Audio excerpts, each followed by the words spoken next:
सूरह अनफाल की 33वीं आयत से आवाज आई, वमा कान अल्लाहु लियुअज़्ज़िबहुम व अंत फीह। और अल्लाह की ये शान नहीं कि वो लोगों को अजाब दे जबकि ए महबूब आप उनके दरमियान मौजूद है।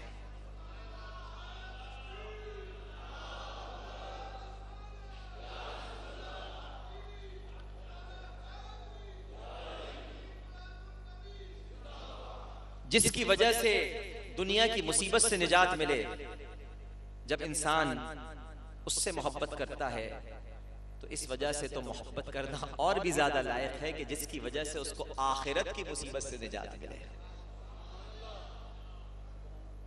क्योंकि आखिरत में हाय हाय आखिरत में जब हैबत इलाही से तमाम अंबिया और रसूल खौफजदा होंगे, जब कोई किसी के काम नहीं आएगा और सब नफसी नफसी कह रहे होंगे, उस वक्त सिर्फ मुस्तफ़ा सल्लल्लाहु अलैहि वसल्लम काम आएंगे और अल्लाह से शफाअत करके लोगों को मुसीबत से छुड़ाएंगे और जन्नत में दाखिल कराएंगे। इमाम बुखारी रिवायत करते हैं, इमाम बुखारी कि हज़रत अनस बिन मालिक रज़ियल्लाहु ताला अन्हु ने बयान किया कि नबी करीम सल्लल्लाहु अलैहि वसल्लम ने इरशाद फरमाया, बड़ी प्यारी हदीस है कि अल्लाह ताला क़यामत के दिन लोगों को जमा फरमाएगा और लोग कहेंगे कि काश हम अपने रब के हुजूर किसी की शफाअत तलब करें जो हमको इस जगह से राहत दे।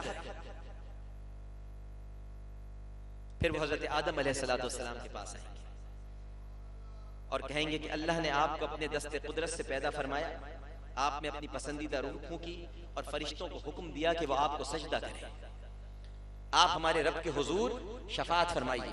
जवाबन हजरत आदम अलैहिस्सलाम इरशाद फरमाएंगे, मैं तुम्हारा काम नहीं कर सकता। वो अपनी इज्तिहादी खता याद करेंगे और फरमाएंगे कि तुम नूह के पास जाओ, वो पहले रसूल हैं जिनको अल्लाह ने शरीयत के साथ भेजा। लोग उनके पास आएंगे और वो इरशाद फरमाएंगे, मैं तुम्हारा काम नहीं कर सकता। अपनी इज्तिहादी खता याद करेंगे और फिर लोगों से कहेंगे कि तुम इब्राहीम के पास जाओ जिन्हें अल्लाह ने खलीलुल्लाह बनाया। लोग उनके पास जाएंगे, वो भी ये कहेंगे कि मैं तुम्हारी मदद नहीं कर सकता, तुम्हारा काम नहीं कर सकता। अपनी इज्तिहादी खता को याद करेंगे और इरशाद फरमाएंगे कि तुम मूसा के पास जाओ जिसने खुदा से कलाम किया। लोग मूसा के पास आएंगे तो सैयदना मूसा अलैहिस्सलातु वस्सलाम इरशाद फरमाएंगे कि मैं तुम्हारा काम नहीं कर सकता। अपनी इज्तिहादी खता को याद करेंगे और कहेंगे ईसा के पास जाओ जो मुर्दों को जिंदा किया करता था। लोग हजरत ईसा अलैहिस्सलाम के पास जाएंगे और उनसे कहेंगे कि या इब्न मरियम, या ईसा इब्न मरियम अलैहिस्सलातु वस्सलाम, हमारी शफाअत कीजिए। वो इरशाद फरमाएंगे, मैं तुम्हारी शफाअत नहीं कर सकता, तुम्हारा काम नहीं कर सकता, लेकिन तुम मोहम्मद के पास जाओ,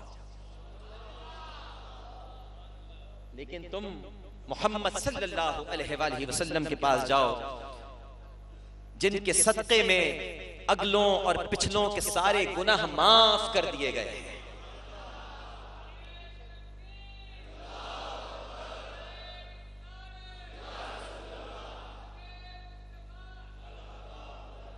और सरकार फरमाते हैं कि फिर लोग मेरे पास आएंगे, मैं अल्लाह से इजाजत तलब करूंगा और मैं सजदे में गिर जाऊंगा और फिर जब तक अल्लाह चाहेगा मुझे सजदे में रहने देगा।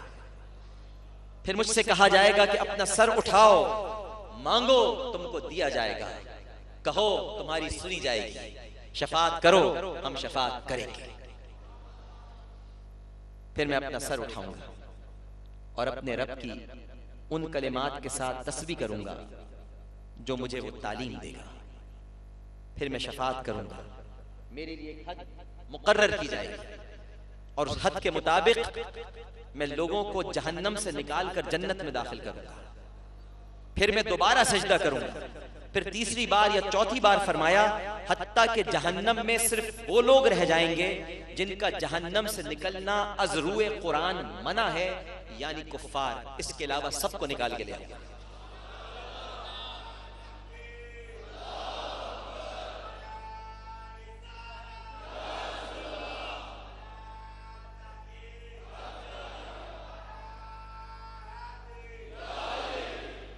अल्लाहु अकबर। अल्लाह या रसूल, वो अजब मंजर होगा, लोग हैरान होंगे कि रसूल अल्लाह सल्लल्लाहु अलैहि वसल्लम के सजदा करते ही कैसा इनकलाब आ गया। वो खुदाए कहार जो किसी से राजी नहीं हो रहा, अब अपने प्यारे को राजी करने की कोशिश कर रहा है।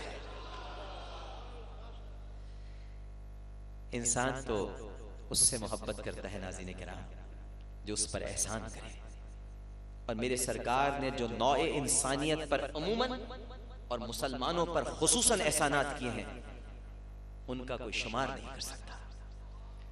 हम तो रोजाना ही भाग भाग कर जहन्नम की तरफ जाते हैं, लेकिन वो पकड़ पकड़ कर हमें जन्नत मिला रहे हैं। पत्थर खाकर दुआएं दी, गालियां सुनकर इन जफा केशों को नेमतों की तरफ बुलाते रहे, दुनिया में नेकी के साथ जीने और हक की राह में मरने का चलन सिखाते रहे, जिनकी तालीम और तरबियत ने काया पलट दी, बुत परस्तों को बुत शिकन, रहजनों को रहनुमा और इसियां शियारों को रश्क कुदसियां बना दिया। तो फिर अगर आप जमाल से मोहब्बत करते हैं तो इन जैसा कोई जमील नहीं, कमाल से मोहब्बत करते हैं तो इन जैसा किसी में कमाल नहीं। वो ऐसे बाकमाल हैं कि अल्लाह सुब्हानहू व तआला ने सिलसिला तख्लीक व नबूवत को उन पर खत्म कर दिया। हर नेमत उनके जरिए और उनके वसीले से मिलती है। तो फिर ऐसे मुनइम और मोहसिन से, ऐसे हसीन और जमील से जितनी मोहब्बत की जाए वो कम है, और हक तो ये है कि उनको अपने आप से ज्यादा चाहा जाए, बल्कि अपने माँ बाप और अपनी औलाद से बढ़कर चाहा जाए। सुलह हुदैबिया के मौके पर उर्वा बिन मसूद सक़फ़ी,